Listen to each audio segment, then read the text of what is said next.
एकादशी से अमावस्या तक का मनाया जाता है। ये व्रत स्त्रियों के अखंड सौभाग्यवती रहने की कामना से किया जाता है। इस व्रत के संबंध में सावित्री सत्यवान की कथा प्रसिद्ध है, जो इस प्रकार है। वट सावित्री व्रत कथा। मध्यदेश के अश्वपति नाम के परम ज्ञानी राजा थे। धन वैभव से पूर्ण होने पर भी संतान के अभाव में बड़े दुखी रहते थे। राजा ने पंडितों की सलाह से पुत्र प्राप्ति के लिए सावित्री की आराधना की। सावित्री ने प्रसन्न हो कहा, पुत्र तो नहीं है, पर मैं स्वयं कन्या रूप में तुम्हारे यहाँ जन्म लूंगी। इतना कहकर सावित्री देवी अंतर्धान हो गई। कुछ समय बाद रानी के गर्भ से साक्षात सावित्री का जन्म हुआ। राजा रानी ने उसका नाम भी सावित्री रखा। सावित्री सर्वगुण संपन्ना थी। वो चंद्रमा की कला के समान नित्य प्रति बढ़ने लगी। जब वो विवाह योग्य हुई तब माता पिता ने उससे कहा, अब तुम अपने योग्य मनचाहा वर खोज लो। राजा ने उसे बूढ़े मंत्री के साथ वर खोजने के लिए भेज दिया। सावित्री यात्रा पर रवाना हो गई। उधर एक दिन अचानक नारद जी मृदराज अश्वपति से भेंट करने के लिए आए। तभी सावित्री भी अपने लिए वर पसंद करके लौट आई। उसने आदर पूर्वक नारद जी को प्रणाम किया। नारद जी ने उसे विवाह योग्य देखकर अश्वपति से पूछा कि आपने इसके योग्य वर भी खोजा है या नहीं। राजा ने बताया, मैंने सावित्री को वर खोजने के लिए भेजा था, वो अभी लौटकर आई है और वही बताएगी उसने अपने पति रूप में किसे पसंद किया है। राजा की बात सुनकर नारद जी ने सावित्री से पूछा कि तुमने किस वर के साथ विवाह करने का निश्चय किया है। सावित्री ने परम विनम्र हो हाथ जोड़कर निवेदन किया, महाराज जा धूमत सेन का इतना कुछ होते हुए उसने उसमें एक भारी दोष है, जिसके सामने वे सभी गुण फीके पड़ जाते हैं। वो अल्प आयु है और 1 वर्ष की समाप्ति पर उसकी मृत्यु हो जाएगी। नारद जी के मुख से वचन सुनकर राजा अश्वपति का चेहरा उदास हो गया और उसके मधुर स्वप्न नष्ट हो गए। नारद के वचन कभी मिथ्या नहीं हो सकते, ऐसा विचार कर उन्होंने सावित्री को समझाया कि ऐसे छिड़ाए हुए व्यक्ति के साथ विवाह करना कल्याण कारक नहीं है, इसलिए कोई अन्य वर पसंद कर लो। पिता की बात सुनकर सावित्री ने कहा, अब मैं शारीरिक संबंध के लिए तो न कभी मन से भी कभी किसी अन्य पति के खोजने का विचार नहीं कर सकती। कोई भी संकल्प पहल मन में आता है, फिर वाणी से कहा जाता है, कहने के पश्चात उसे करना होता है, चाहे वो शुभ हो या अशुभ। मैंने जिसे एक बार अपने मन से पति स्वीकार कर लिया है, वही मेरा पति होगा। अब मैं किसी दूसरे का वरण किस प्रकार कर सकती हूँ। राजा एक ही बार आज्ञा देता है, पंडित एक ही बार प्रतिज्ञा करते हैं और कन्यादान भी एक ही बार होता है। जैसा भी हो, अब मेरा पति है, मुझे उसके दीर्घायु या अल्प आयु होने से कोई हर्ष विषाद नहीं है। अब मैं पुरुष की तो बात क्या करूँ, देवराज इंद्र को भी स्वीकार नहीं करूँगी। कोई शक्ति मुझे मेरे इस निश्चय से नहीं डिगा सकती। मैं पुनः दृढ़ता पूर्वक कहती हूँ, सत्यवान मेरा पति होगा। सावित्री का ऐसा दृढ़ संकल्प सुनकर नारद जी ने कहा, राजा अश्वपति को सम्मति दी कि तुम्हें सावित्री का विवाह सत्यवान के साथ ही कर देना चाहिए, यदि उचित प्रतीत होता है। इस प्रकार राजा को समझा बुझाकर नारद जी अपने स्थान को चले गए। राजा ने अश्वपति से भगवान के मंगलमय विधान में विश्वास करके विवाह की समस्त सामग्री इकट्ठी की और कन्या तथा बूढ़े मंत्री को साथ लेकर धूमत सेन की तपोभूमि पहुंच गए। वहां पर राजा धूमत सेन अपनी रानी और राजकुमार सत्यवान के साथ रहते थे। अश्वपति के आने का कारण पूछा तो उन्होंने बताया कि मेरी कन्या सावित्री ने आपके सुपुत्र सत्यवान के साथ विवाह करने का निश्चय किया है। मैं भी इसे सहमत होकर विवाह की तमाम सामग्री लेकर आपकी सेवा में उपस्थित हुआ हूँ। राजा की बात सुनकर धूमत सेन उदास हो गए और उन्होंने कहा कि अब आप में मुझमें कैसी समता। आप राज्याधीशीन राजा और मैं राज्य भ्रष्ट रंग, इस पर हम दोनों अंधे हैं, निर्धन हैं और वन में रहते हैं। आपकी कन्या से वन के भारी कष्टों को न जानकर ऐसा विचार कर लिया।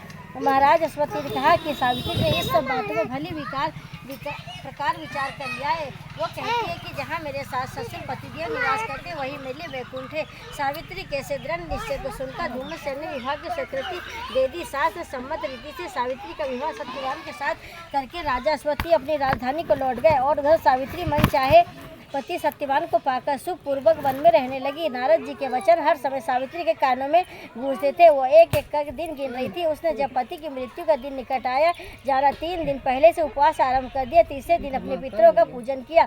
वही दिन नारद जी ने सत्यवान की मृत्यु का बताया था। रोज की भांति उस दिन भी सत्यवान अपने समय पर कुल्हाड़ी और टोकरी लेकर लकड़ी काटने के लिए वन में जाने लगा, तो सावित्री ने स्वयं भी उसके साथ चलने का आग्रह किया। सत्यवान ने उसे माता पिता की सेवा के लिए वहीं ठहरने की सम्मति दी। तब सावित्री अपने सास ससुर से सत्यवान के साथ वन में जाने की आज्ञा ले आई और उसके साथ वन में चलने की तैयारी की। सत्यवान ने वन में पहुंचकर फल फूल तोड़े और बाद में लकड़ी काटने के लिए एक वृक्ष पर चढ़ गया। वृक्ष के ऊपर ही सत्यवान के सिर में भारी पीड़ा होने लगी। वो वृक्ष से नीचे उतर आया और सावित्री की जंघा पर अपना सिर रखकर लेट गया। कुछ देर बाद सावित्री ने दूतों के साथ यमराज को हाथ में पास लिए हुए देखा। पहले तो यमराज ने सावित्री को देवी विधान कहकर सुनाया और फिर सत्यवान के अंगुष्ठ मात्र जीव को लेकर दक्षिण दिशा की ओर चले गए। सावित्री भी यमराज यमराज के पीछे पीछे चलने लगी। जब बहुत दूर तक यमराज का पीछा न छोड़ा तो उन्होंने उनसे कहा, हे पतिव्रते, जिस सीमा समय तक मनुष्य तुम्हारे मनुष्य का साथ दे सकता था वो तुमने पति के साथ दिया, अब तुम घर को लौट जाओ। सावित्री ने कहा, धर्मराज, जहाँ मेरा पति जा रहा है वहीं मुझे भी जाना है चाहिए, यही सनातन धर्म है। पति व्रत के प्रभाव और आपकी कृपा से कोई भी मेरी गति नहीं रोक सकता। सावित्री के ऐसे धर्म पूर्ण वचन सुनकर यमराज ने प्रसन्न होकर उसे एक वर मांगने के लिए कहा। सावित्री बोली कि मेरे सास ससुर वन में रहते हैं और अंधे हैं, मैं आपसे यही मांगती हूँ कि उन्हें दिखाई देने लगे। यमराज ने ऐसा ही हो कहकर पुनः लौट जाने की सलाह दी। यमराज की बात सुनकर सावित्री का, हे भगवान, जहाँ मेरे पतिदेव जाते हैं वहाँ उनके पीछे पीछे चलने मुझे कोई कष्ट कोई परिश्रम नहीं है। पति परायण होना मेरा कर्तव्य है।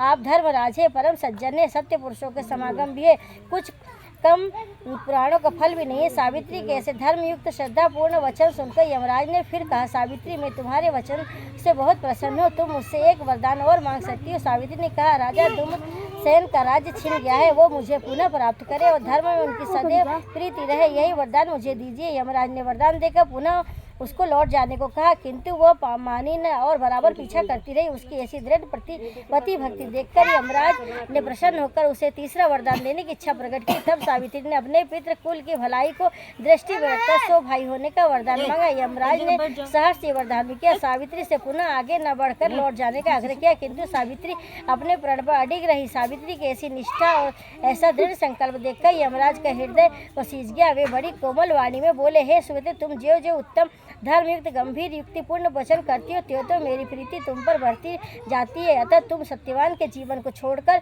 वो एक और वरदान मुझसे मांग लो और अपने घर को लौट जाओ। पहले तीनों वरदान पाकर सावित्री ने अपने ससुर कुल और पितृकुल दोनों का कल्याण कर दिया। अब केवल अपनी भलाई का प्रश्न सम्मुख था।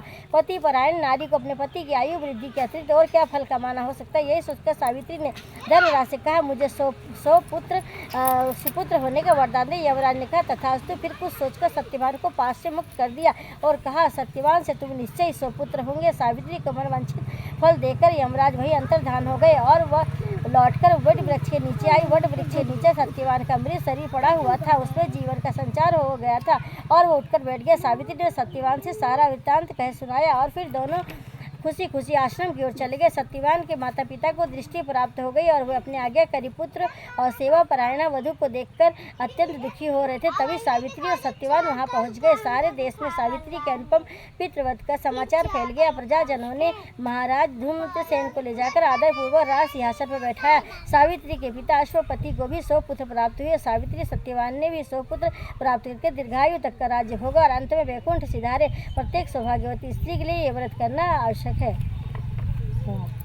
आरती अपना क्वेश्चन में है, मैं आरती नहीं है, अपना किताब में है आरती। बोलिए सावित्री माता की जय हो, जय हो, जय हो।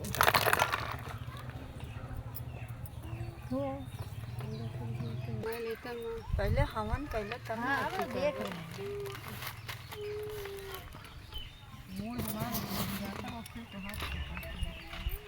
का है दीदी? हाँ तो कब से जौन कला अपना करे हैं तब मोड़ के करती रही, जौन कला अपना करे हैं ना कराई ला सब जौन से है ना नीरू।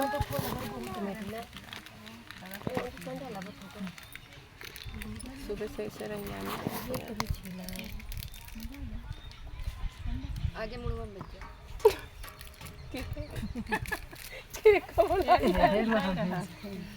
के कब ले मोड़न दे हम सोचन दीदी का कही हाँ नहीं हम सोचन दीदी कहती हमारा मोड़ पिघल रहा है तो कहती है हमें मोड़े में बच्चा मोड़ पिघल